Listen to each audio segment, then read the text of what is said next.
그 다음에 또 이제 중요한 거 보죠. 그러면 타당성 분석 방법, 회수기간법. 내가 이제 100억 투자했는데 요 100억 원이 회수하는 기간을 구하는 게 회수기간이죠. 그래서 일반적으로 회수기간법은요, 기업에서 야 우리 회사는 이 현금 흐름을 5년 만에 회수해야지 무조건 투자할 수 있어. 근데 아무리 돈을 잘 벌더라도 회수기간이 6년이야. 그럼 우리 회사 기준에 안 맞아. 투자 안 해야지. 이게 회수기간법이죠. 이건 이제 계산 문제로 간단하기 때문에 나올 수가 있는 거죠. 보시면 현금 흐름이 처음에 C0잖아요. 그러니까 지금 당장 투자할 때 200억의 투자가 든 거죠. 그럼 얘 200억 회수하는데 얼마 동안의 기간이 드냐? 그죠? 3년인 거죠. 왜? 50억, 100억, 50억. 그러니까 이거 다 합치면 200이 되니까 이 투자 원금하고 일치시켜주는 그죠? 총 회수 기간 연도를 구하는 거죠. 3년이죠. 그래서 얘는 장점이 뭐 이해가 쉽다. 근데 문제는 화폐 시간 가치, 위험 보상 이런 거 고려하지 않죠. 제가 할 때 2년 후의 돈이나 그죠? 지금의 돈이나 똑같은 가치가 있다고 지금 본 거잖아요. 그러니까 시간 가치에 대해서 전혀 고려하지 않고 회수 기간도 똑같은 투자안에 대해서도 어떤 회사는 5년, 어떤 회사는 3년 뭐 다 다르잖아요. 이게 뭐 경제적 의미가 있는 게 아니라 회사에 자의적으로 설정하기 때문에 이게 좀 더 주관적이다. 이런 데 단점들이 존재하고 있죠. 자, 그다음에 회계적 이익률법은요. 그렇죠? 그냥 요렇다 이 정도 보세요. 사실상 거의 그냥 안 나온다라고 보시면 될 것 같아요. 회계적 이익률은 우리가 이제 단순하게 회계이익 가지고 수익률을 계산한다 이 정도로 보시면 될 것 같습니다. 제일 중요한 게 순형가법과 IRR이죠. 순형가법 다 아시죠? 네트, 프레젠트, 밸류. 그래서 요거죠. 내가 투자 I0죠. 오늘 100원 투자했어. 근데 이걸 N년 동안 하는데 N년 동안 다 투자해가지고 돈 들어온 게 120원이야. 내가 100원 투자해서 120원 벌면 돈 번 거잖아요. 20원요. 그럼 투자하는 거죠? 이득이 생기니까. 이게 순형가법이죠. 순형가법은 요 MV라는 게 0보다 크냐, 작냐. 그죠? 크면 투자하고 작으면 투자를 안 하고 이렇게 하는 거죠.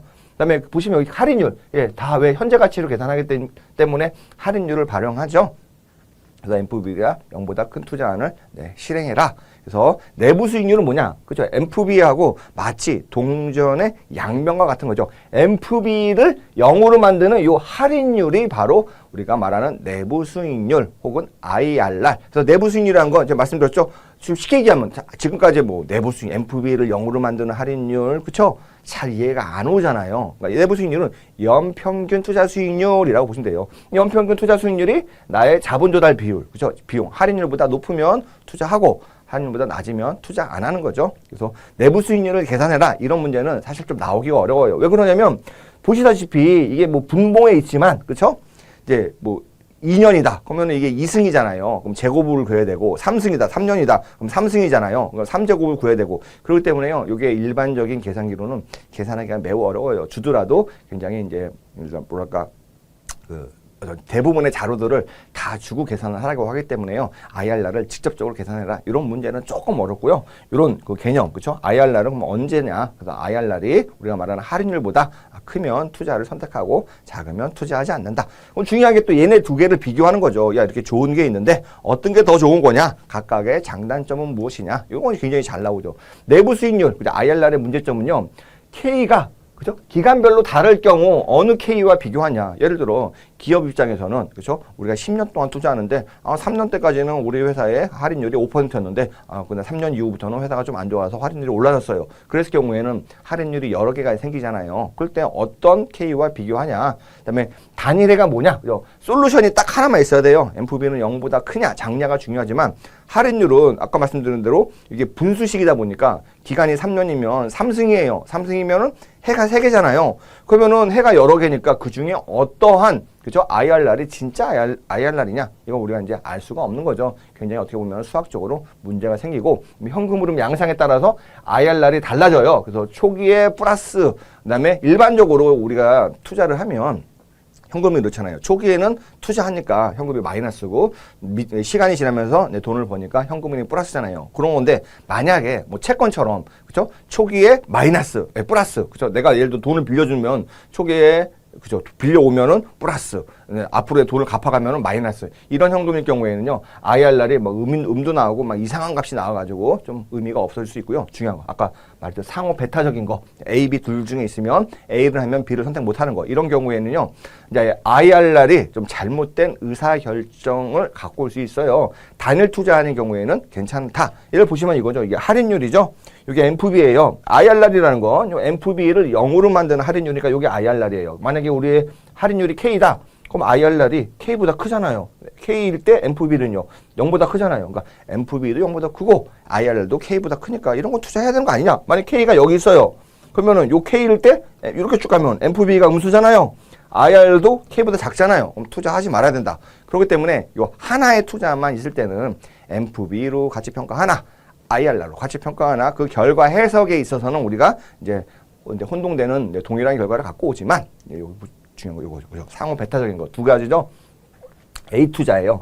얘가 IRR이 여기 있어요. 이게 MFB 0인 거죠. B 투자는 그죠? 그 할인율이 0으로 MFB가 0으로 되는 할인율이니까요. 그러니까 IRR만 보자면 B가 A보다 더 커요. 그렇죠? 그러니까 이것만 보자면 야 A는 하지 마. B를 해야 돼. 근데 만약 할인율이 여기예요. 할인율이 회사의 할인율이 여기라고 가정해 볼게요.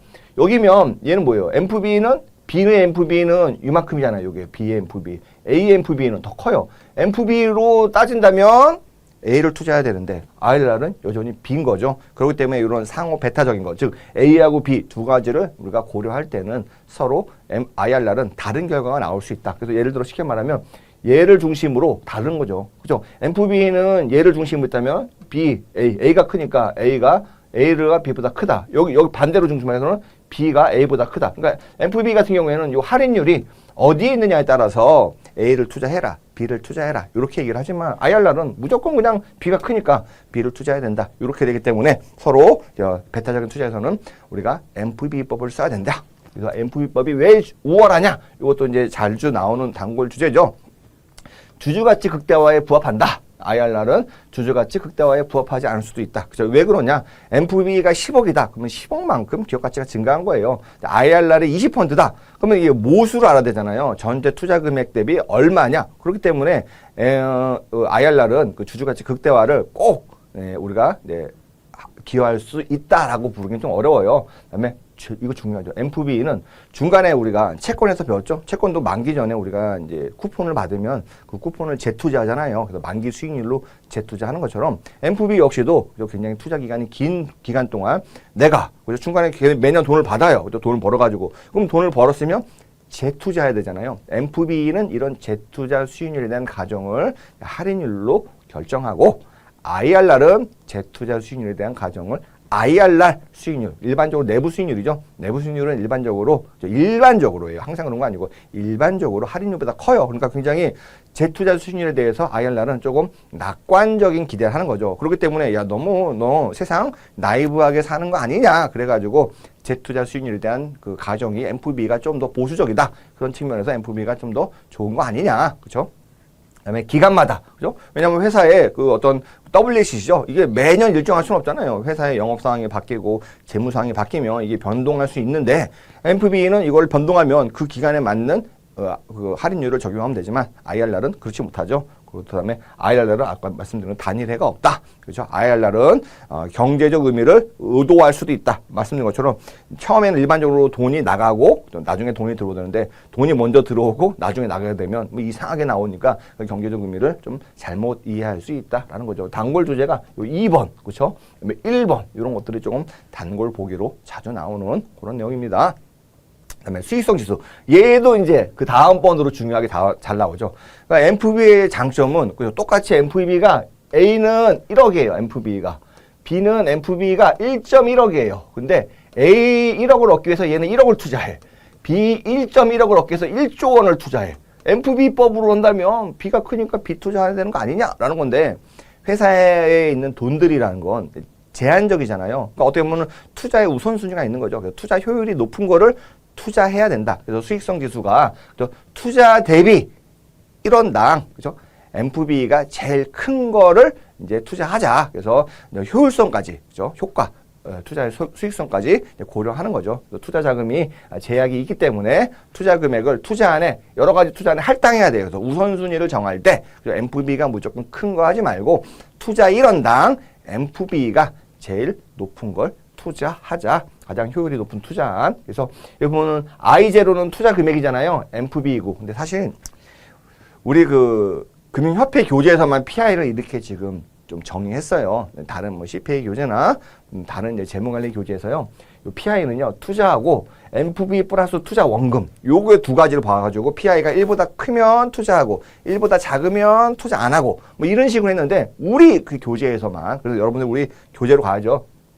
순형가. 그러니까 요게 그쵸? 그냥 0보다 크면 투자하고 0보다 작으면 투자 안 하고 그쵸? 요 투자가 제일 높은 거. 요거를 이렇게 계산한 거죠. 투자 금액 1원당 가장 MFB가 큰 투자안부터 투자한다. 그냥 우리 것만 그래요. 그래서 CPA나 다른 수험을 혹시 준비하신 분들은 그 다른 교재에서는요. MFB 플러스 투자 원금까지 감안해가지고 나누기 이렇게. 그래서 이게 무조건 1보다 크게끔 크냐 작냐 갖고 보는데 우리 교재에서는 이렇게만 돼 있으니까 이거는 뭐 어쩔 수 없습니다. 우리 그 금융투자협회 교재가 바뀌기 전까지는 이렇게 보시면 되고요. 연간 동등 비용 이거는 잘 나오지 않는데요. 그냥 개념적으로 한번 보시면 돼요. 그래서 예를 들어 A 투자한 B 투자안을 우리가 이제 비교하는 거예요. 근데 A 투자하는 투자 기간이 2년이에요. B 투자하는 투자 기간이 3년이에요. 그럼 A가 투자 기간 높냐 적냐? 그래서 이걸 단순하게 금액 갖고 할 수 없는 거죠. 그래가지고 이거를 뭐 기간을 일치시키든 투자 비용을 일치시키든 말하는 게 이제 이렇게 이제 연간 동등 비교라고 보시면 될 것 같습니다. 그래서 보면 얘를 일반적으로 요 기간을 일치시켜야 되는 거죠. 그래서 만약에 얘 같은 경우에는요 3년이니까 얘는 2년이잖아요. 그러면은 최소 공배수가 6이잖아요. 만약에 얘를 2년 끝나고 또 2년 투자하고 2년 투자하고 3년인 다음에 또 투자하고 이러면 총 6년이잖아요. 그럼 6년 동안 누가 더 돈을 더 많이 버느냐 이걸 이제 비교한다라고 보시면 돼요. 그래서 현재 시점에서 특정 설비를 영원히 계속해서 반복 사용한다고 가정한다. 투자 수익을 고정시켜 놓은 상태에서 그래서 수익을 고정시켜 놓은 상태에서 비용이 가장 적게 발생하는 투자안 그것도 맞는 거죠. 그래서 여러 투자안에 그죠 보시면 중요한 게 이거예요. 내용 연수가 다를 경우에 사용할 수 있다. 이걸 가지고 계산하라. 이런 문제 그냥 안 나온다고 보시면 돼요. 그래서 이거는 매우 어렵기 때문에 회계사 문제에서도요. 이건요. 한 10년에 한 2번 정도 나올까? 그런 정도예요. 그래서 EAC는 특정 설비의 연평균 비용의 개념이다. 이 정도 두 가지, 이 두 가지를 이해하시면 좋을 것 같습니다.